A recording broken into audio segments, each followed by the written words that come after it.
നമസ്കാരം. അമ്മയിലെ പ്രശ്നങ്ങൾ ദിവസം പ്രതി കൂടുകയാണ്. അല്ലാതെ അതിന് യാതൊരു മാറ്റവും സംഭവിക്കുന്നില്ല.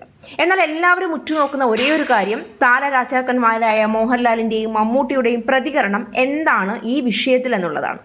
എന്നാൽ ഇപ്പോൾ മോഹൻലാലിന്റെ വാക്കുകളെ പോലും അമ്മയിലെ അംഗങ്ങൾ തള്ളിക്കളഞ്ഞു എന്ന തരത്തിലാണ് വലിയൊരു വെളിപ്പെടുത്തൽ പുറത്തു വരുന്നത്. അമ്മയിലെ വിവാദങ്ങളിൽ പ്രതികരിച്ച് നടി പ്രിയങ്ക അനൂപാണ് രംഗത്ത് വന്നത്.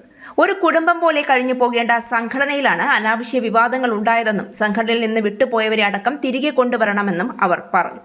അമ്മ ജനറൽ ബോഡിയിൽ നടന്ന സംഭവങ്ങളെക്കുറിച്ചും ലക്ഷ്മിപ്രിയ അൻസിബ വിഷയങ്ങളെക്കുറിച്ചുമെല്ലാം അവർ പ്രതികരിച്ചു. ഞാൻ അൻസിബയുടെ സൈഡ് പറയുന്നതല്ല. ഒരു റൂമിനകത്ത് കയറി കഴിഞ്ഞാൽ ഒരാണും പെണ്ണും തമ്മിൽ ഒരു ബന്ധം മാത്രമല്ല, നമ്മുടെ ബന്ധുക്കളെക്കാളും നമ്മളെ സേഫായി നോക്കുന്ന ആൾക്കാരുണ്ട്. എല്ലാം ഈ ബന്ധങ്ങളായിട്ട് കണക്കാക്കരുത്. പിന്നെ പണ്ടത്തെ പോലെയല്ല, ഇന്ന് പെണ്ണുങ്ങളുടെ 2 എണ്ണം അടിക്കുന്നുണ്ട്. അടിച്ചോട്ടെ, ഈ അടിക്കുന്നത് തെറ്റല്ല, കാലം മാറി.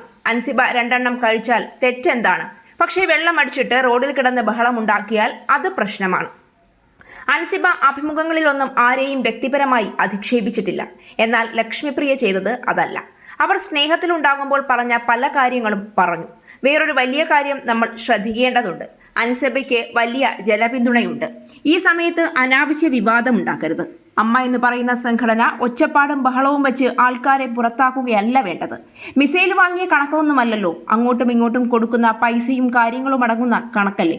ശരിക്കും ഈ ഭരണസമിതിക്ക് കണക്കവതരിപ്പിക്കാൻ കുറച്ചുകൂടെ സമയം കൊടുക്കണമായിരുന്നു. എത്ര സമയം ശ്വേതയ്ക്ക് പിടിച്ചു നിൽക്കാനാകും? അവർ ഒരുപാട് സമയം പിടിച്ചു നിന്നു. കണക്കില്ലെങ്കിൽ അതിന്റെ സപ്പോർട്ടിംഗ് ഡോക്യുമെന്റ്സ് എല്ലാം ഉണ്ടെന്ന് ശ്വേത പറയുന്നുണ്ട്.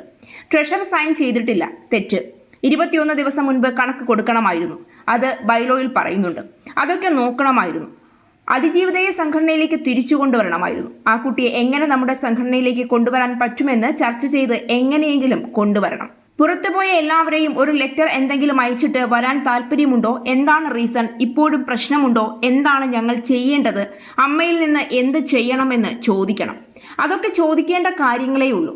സെക്രട്ടറി ആണെങ്കിലും പ്രസിഡന്റ് ആണെങ്കിലും ഇവരൊക്കെയാണ് ആലോചിക്കേണ്ടത്. എല്ലാ ചിലവും ടിക്കറ്റും അടക്കം 50 ലക്ഷം രൂപ തരാമെന്ന് ഒരാൾ ശ്വേതയ്ക്കൊരു വാക്കു കൊടുക്കുന്നു. അതിന്റെ സന്തോഷത്തിലാണ് ജനറൽ ബോഡി യോഗത്തിൽ തായ്ലൻഡിൽ പോകാമെന്ന് പറയുന്ന കാര്യം ആ യോഗത്തിൽ അവർ പറയുന്നത്. ഭയങ്കര അറിവുള്ള ആൾക്കാരല്ല അവിടെ ഇരിക്കുന്നത്. അത്ര അനുഭവപരിചയം അവർക്കില്ല. പിന്നെ അമ്മയുടെ യോഗത്തിൽ വെച്ച് കൈനീട്ടം ഒരു 1500 രൂപയുടെ കൂട്ടിയിട്ടുണ്ടെന്നും പറഞ്ഞല്ലോ. അതെന്തേ പറയാത്തെ? എന്തൊക്കെ ഉണ്ടായാലും അവരെ ഇങ്ങനെ അധിക്ഷേപിക്കരുതായിരുന്നു. ശ്വേത ഒരു ഫേമസ് ആർട്ടിസ്റ്റാണ്.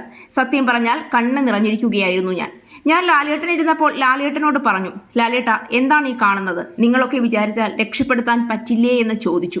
ആ സമയത്ത് ഒറ്റയ്ക്കേ ഉള്ളൂ അദ്ദേഹം അവിടെ. എന്തെങ്കിലും പറയാൻ പറ്റുമോ? പക്ഷേ അദ്ദേഹം കയറി പറഞ്ഞ 2 വാക്കുകളുണ്ട്. ഇതൊരു കുടുംബമാണ്, നമ്മൾ തല്ലിപ്പിരിഞ്ഞു പോകേണ്ടതല്ല, സ്നേഹിച്ചു മുന്നോട്ട് പോകണം എന്നാണ്. അദ്ദേഹം പറയുന്നത് ഒന്ന് ആ സമയത്ത് കേട്ടിരുന്നെങ്കിൽ പല പ്രശ്നങ്ങളും ഉണ്ടാകില്ലായിരുന്നു എന്നും പ്രിയങ്ക കൂട്ടിച്ചേർക്കുന്നുണ്ട്.